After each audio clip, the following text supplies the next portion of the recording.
It's time for Bourbon with Friends, the bourbon podcast that never takes itself too seriously. Pull up a chair, grab a glass, and remember, a bourbon with friends can change the world. Here we go.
Hey everybody, welcome to Bourbon with Friends. I'm here today with Bruce. Not only a legacy, but someone who's building a brand that's gonna continue on for what, the next 500, 600, 700 years?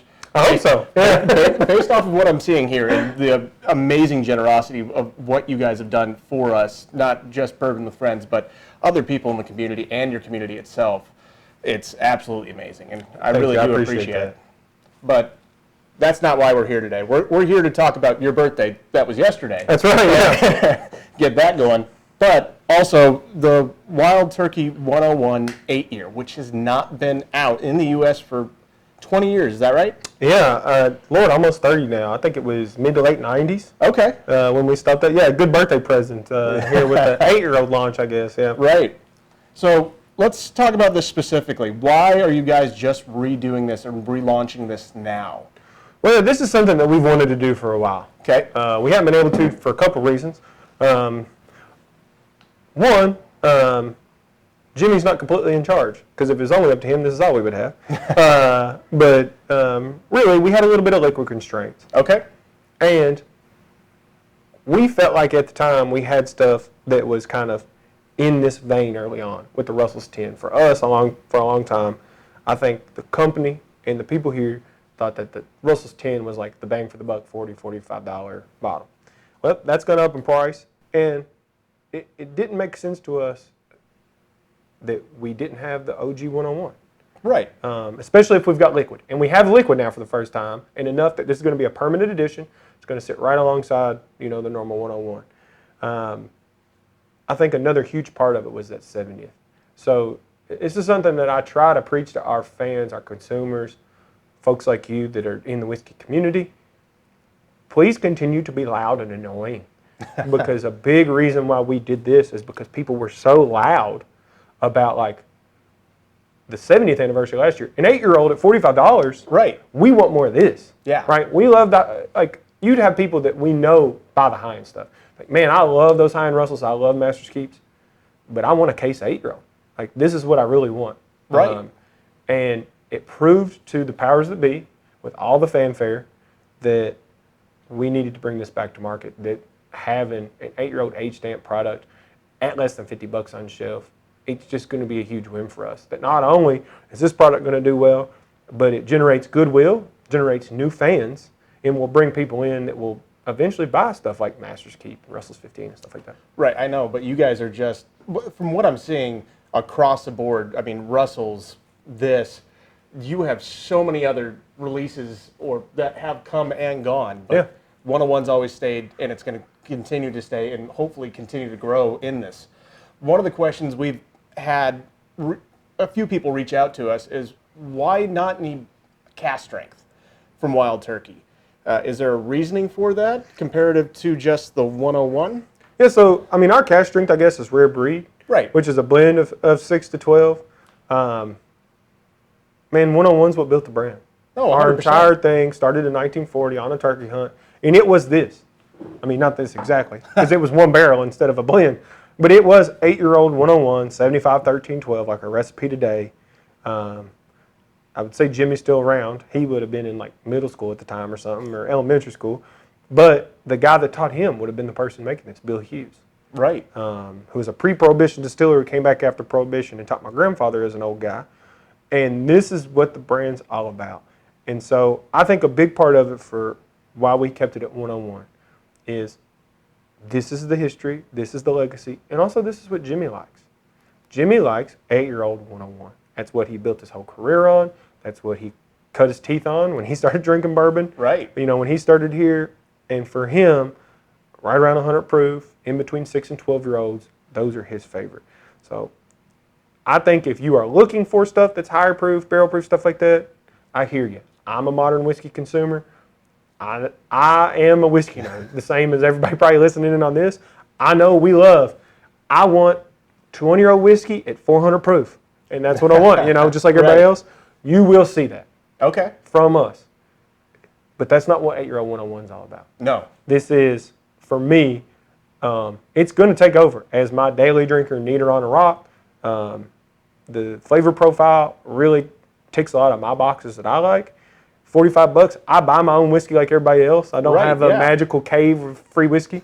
And so, man, this 8-year-old to me is going to be my neat or on the rock daily drinker. I've still got 101 at the house, and I'm still going to drink pours of it, and that's what I'm going to make my cocktails with. But this to me will be my new daily pour. Well, I mean, this is the first time. I was just nosing it a minute ago, and right off the bat, this is coming off a lot more floral than I expected it to, just based off of everything that you guys have had. So, I mean, the uncut, unfiltered for you guys, or unaged statement, I should state, has a little bit of that peanut texture that you would want to get out of that 101, which is absolutely amazing. This is coming off a lot lighter. Yeah, so the thing that I want people to know is this is not 101 ratcheted up. This is Right. not the same flavor profile at all, really, in the same way that the 70th was. I think if you got a bottle of 70th, what you got was a more pure distilled version of normal 101. It was 101 cranked up to 11, spice, that clove, those sweet notes that Jimmy likes. This is different. This has got a lot more of that mature barrel characteristic, fruits, does. floral notes, a darker, richer sweetness. So it's not those vanillas, it's not those honeys, it's toffee, caramel, cocoa. It's crazy that normal 101 is 6 and older. And the normal 101 has up to 8-year-old in it. This is all 8, maybe a little bit of 9 in here. Okay. So not that much difference in age. Lord, this tastes twice as old. It's a Yeah. completely different flavor profile. So if you're looking for 101, buy 101. Right. If you're looking for something that I think is a little bit more in the line of the Export 12, Okay. that's what you're going to get with this 8-year-old. And I think a huge part of that is the way these products kind of evolved over time. 95% of our products are made for an American consumer. Right. This is our big market. And then we export that to other people that want it. Well, 8-year-old 101 have been export products for so long that those products have slowly morphed into more of a worldwide Yeah. flavor profile. And so you pick up some nice floral notes, some nice fruity notes, some stuff that you don't get on normal 101. And I love this. Well, I'm going to tell you right now, this is probably going to become my daily pour as well, just based off of I appreciate everything that's going on in this. I'm really enjoying this to the extent where if I have the chance today or sometime soon, I'll probably buy a case or 4. Heck yeah. Because this is something everybody needs to know about. Everybody needs to figure out how to obtain this. And if you can't, let me know. I'm buying enough to There you supply an army. Yeah, that's a good point. I do want to mention to like your all's folks, and this is something that I was on a interview a while ago about the 70th and said this to some buddies of mine. It's like, hey, this is not 13 or 15. This is not come out once and you'll never be able to get that exact one again. Right. This is not a limited edition. I would advise all the people that are really eager or desperate to get their hands on this, don't buy a $100 bottle on secondary. Right. It's a permanent addition to our lineup now. You'll be able to get it for 45, 50, whatever your state sells it for. Yeah. MSRP is going to be 45. You're going to be able to get it. So hold Perfect. tight. I don't want to see it happen to my buddies, and this happens to me sometimes with other distilleries liquid. I'll get so hyped up to buy it. Yeah. I'll buy it for more than the shelf price. Right. And then 2 weeks later, I'll see it at my local liquor store. This is going to be available. Okay. Now, it's not going to be the same batch size as something like 101.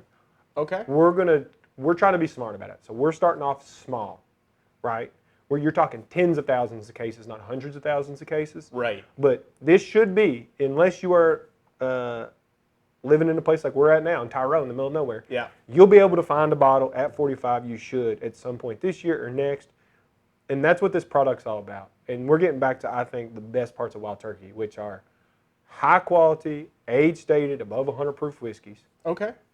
But it doesn't matter if you are the king of a country or a normal blue collar worker. Right. You're going to be able to afford this bottle. It's going to be regularly available. This is for everybody. This is not just for, I lined up here in the parking lot and camped overnight, the visitor center type stuff, you know. Well, like I said, no matter where you're at, and this could be anywhere around the world, I know you guys are going to start out locally, build your way out, and that's how most distilleries always do it. But I can tell you right now, this will be on my shelf at my house and at my place of work, no matter where I go. I appreciate that. So this is absolutely phenomenal. I got 2 questions for you. So one, we always ask something very odd and specific in our podcast. It's a squirrel question to throw you off completely. Anything about whiskey. So we have no idea where it fucking came from. We were originally talking about one of the hosts. She had a squirrel that came into her house and knocked over all of her whiskey bottles at one time. Oh, God. That's a lie completely. Again, we have no idea where this story came from, but it's a fun excuse to change up the monotony of just being nerdy. If a squirrel was to work at this distillery, what would it do? And would Jimmy be okay with it? A squirrel. It's funny you say that because there's a camp here that we do every year where all the campers, it's like a group of industry folks that come here and hang out, and they call themselves squirrels. So shouts out to the squirrels that run amok. If a squirrel worked here, Lord, this would be a good place for a squirrel to work. He could get drunk off of our byproduct, and that's what I do. There's a little bit of trace amounts of alcohol, and if you're a squirrel, it might do you. And that byproduct, it's sweet, high in protein.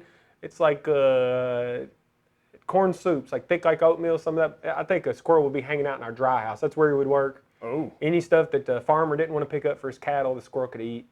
There you go. He's up high, you know. He'd be chilling. Would Jimmy care? A squirrel would be able to get away with whatever he wanted because Jimmy's 90. He can't climb stairs very well. Yeah. And so that's fair. That's like me and Dad make the joke. I can do whatever I want. I just have to walk fast away from Jimmy. And I hide my little squirrel hole up in packaging at the R&D lab. So that squirrel, I guess, could hide somewhere and get away. Would Jimmy like it? Well, we've got animals on site. We got distillery cats. Yeah, that's fair. They might not like the squirrel. And they're pretty good at their job, so I don't know if he'd last too long. But he wouldn't be the first animal. That's fair enough. All right, awesome. The last question we always ask everybody that comes on is, what's your favorite whiskey or spirit memory that you've ever had? Drinking Wild Turkey or with your grandfather, or your dad, or a friend? What's something that specifically comes to mind directly for you? I remember when I was a young person, and I can't tell you the exact age because they'd kill me. But I remember when me and my brother were young people. Okay. Obviously old enough to drink legally. Yeah. So I'm not telling you. And Dad, for the first time, was getting to work on something with my grandfather. Okay. And by work on, I mean, I think Jimmy was just letting him try it and tell him what he thought, and then Jimmy was ignoring him. But Dad was proud. And he doesn't talk a lot at home. And me and my brother had probably never heard him speak hardly at all to either of us. Okay. And he's, boys, I want to show y'all something. And he took us into the old warehouse here, Warehouse A, and he talked for 15, 20 minutes about this whiskey he was working on and how important it was, and talked to us about what he did for a living. And we kind of knew. We liked hanging out here because we had free access to the employee break room with vending machines. Right, and yeah. It's hundreds of acres. We could run around and get in trouble, hunt for snakes, or, try to get into stuff we're not supposed to be. And after that talk, he let us try a little bit of whiskey. And me and my brother both knew this is like a peek behind the curtain of who Dad is. I'd never seen him be that serious about something before that wasn't us getting in trouble or my mom, Right. And we knew something special was going on. Dad always does make the joke, I knew I'd gone wrong as a parent because I loved it, and my brother spit it out. Okay. And that's why I'm in the industry and he's Yeah. not. But that whiskey memory, it was the first time that I realized that, not necessarily that like Dad and Jimmy were special in what they did, but that what they did was special to Dad. And I'd never had a connection with him like that about anything. And that's really special to me, yeah. Well, that's I have no words for that. That's absolutely amazing. And like I said, thank you again, especially for hosting us so graciously here and of course. allowing us to try this and everything that you guys are doing. I really appreciate it. I Thank you appreciate so you all much. coming in. Thanks so much. Thank you. All right, everybody. Remember, a bourbon with friends or whiskey can change the world. Stay positive. Thanks. Cheers, y'all. That's it for this episode of Bourbon with Friends. Be sure to subscribe so you don't miss a single episode. While you're at it, leave us a review to make it easier for others to find the show. You can also check us out on Instagram at BWF Podcast. Thanks for listening.